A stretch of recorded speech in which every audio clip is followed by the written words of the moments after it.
Salut tout le monde, je m'appelle Kim, je suis kinésiologue et spécialiste de produits pour Spark Sport Nutrition. Aujourd'hui, je vais vous faire une petite capsule parce qu'on a appris que le gouvernement, nous donnait le droit de s'entraîner à l'extérieur, donc individuel ou à deux.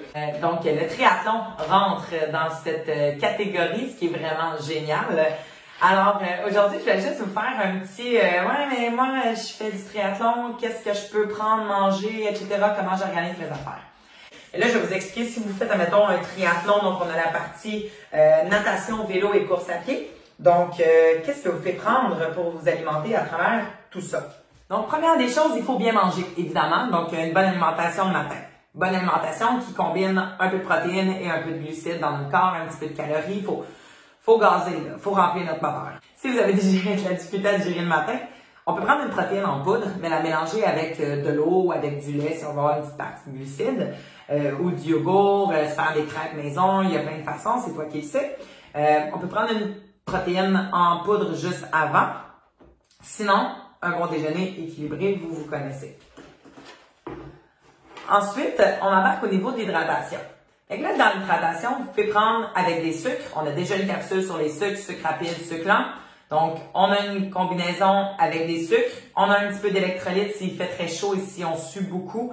Entraînement intense de longue durée. Puis les acides aminés, nous autres, on en a introduit dans le produit. Les acides aminés, c'est une petite mini-source de protéines, combinaison de protéines et glucides ensemble, mais font en sorte qu'ils sont efficaces un peu plus rapidement, un peu plus longtemps et de façon plus efficace. C'est sûr que personnellement, si maintenant je pars pour une ride en vélo, j'aime autant mieux prendre mon hydratation au début de mon entraînement. Comme ça, j'ai ma partie de sucre fait. Dans le début de mon entraînement, je vais prendre mon sucre, je vais pouvoir garder ces glucides-là à l'intérieur de moi et je vais pouvoir après ça accéder à de l'eau. Parce que personnellement, c'est plus facile d'accéder à de l'eau que d'accéder à un bon produit quand t'en as pas sur toi. C'est sûr que là, on parle quand même de l'hydratation et des sucres, c'est pour un entraînement qui est de longue durée. Donc, je vous rappelle, je parle quand même de l'entraînement qui est plus de 1h30 en triathlon.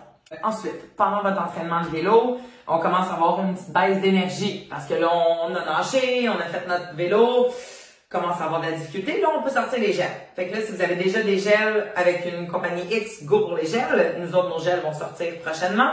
Mais vous pouvez prendre votre gel. Le gel, c'est vraiment comme votre safety. Fait que c'est votre petite dose de sucre, votre pic de sucre que vous avez besoin.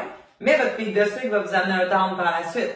Fait que faites attention, on ne veut pas les prendre trop tôt dans l'entraînement. C'est vraiment c'est un peu votre dernier recours. C'est votre moment où est-ce que vous avez besoin d'un boost. Parce qu'après ça, vous allez devoir le reprendre et le reprendre après les 30 minutes pour pas avoir votre crash. OK? Fait qu'il faut distancer le moment où est-ce que vous allez commencer de prendre votre gel pour ne pas avoir à en prendre 18 pendant 1 heure. OK? J'exagère, mais ça vous donne un petit peu une idée. Pour ceux qui font des crampes, on a toujours le fameux pickle juice. Donc, le pickle juice, son objectif, je vous en ai déjà parlé dans une autre vidéo, c'est le fait d'être un genre de doorman au niveau de la crampe. Et dans le fond, tous les électrolytes vont aller travailler sur ta crampe et ils vont permettre de dissoudre la crampe. Dans le fond, le but du pickle, c'est un peu de refermer le tout puis de permettre aux électrolytes de travailler sur la crampe. Tu peux la prendre au niveau des transitions. Donc, le pickle juice peut se prendre avant ta transition, avant ta natation, ta transition vélo, ta transition course à pied et tu peux en garder un en safety sur toi. C'est là qu'on se retrouve aussi avec des capsules d'électrolytes. Je vous dirais que les capsules d'électrolytes aident aussi pour la crampe. Donc, quelqu'un qui crampe beaucoup, quelqu'un qui sue beaucoup. Vous savez, quand vous vous entraînez, là, le chandail devient un petit peu blanc, l'intérieur de la casquette aussi, on a beaucoup de sel, on dégage beaucoup de sel, si je peux dire. Dans ça, les électrolytes en capsule peuvent servir. Il y a plusieurs sortes, plusieurs compagnies qui en font. Faites attention, des fois les capsules d'électrolytes sont pas du 100% électrolytes, il y a un petit peu de plein d'affaires dedans, il y a un petit peu de glucides des fois. Donc, pensez à bien regarder les ingrédients que vous avez dans vos produits, s'assurer que vous avez également des produits de qualité, des produits qui sont Race Clean, Santé Canada, la BNSF. Ouais, ça c'est Spark qui fait tout ça, mais juste de regarder qu'est-ce que vous mettez dans votre corps avant de faire un entraînement. Et là, à la fin, on sort la protéine. Dans le fond, la protéine, il faut qu'elle soit prise dans les 15 à 30 minutes qui suivent ton entraînement. Et pour aider une bonne récupération musculaire, je vous conseille de prendre votre protéine rapidement après l'entraînement. Donc, comme je disais, il y a plusieurs sortes de protéines. Ça, c'est de la caséine qu'on a chez Spark. On a également une whey et on a une végétale. C'est sûr que la whey et la végétale ont une action un petit peu un peu moins longue dans ton corps. Tandis que la caséine dure de 4 à 6 heures. Fait que là, rendu là, ça dépend aussi de principe alimentaire. Donc, si vous êtes végé ou vegan, c'est sûr que la protéine bovine ne conviendra peut-être pas pour vous. Donc, en résumé, moi chez Spark, c'est un petit peu comme ça que j'orienterais mon alimentation pour un triathlon.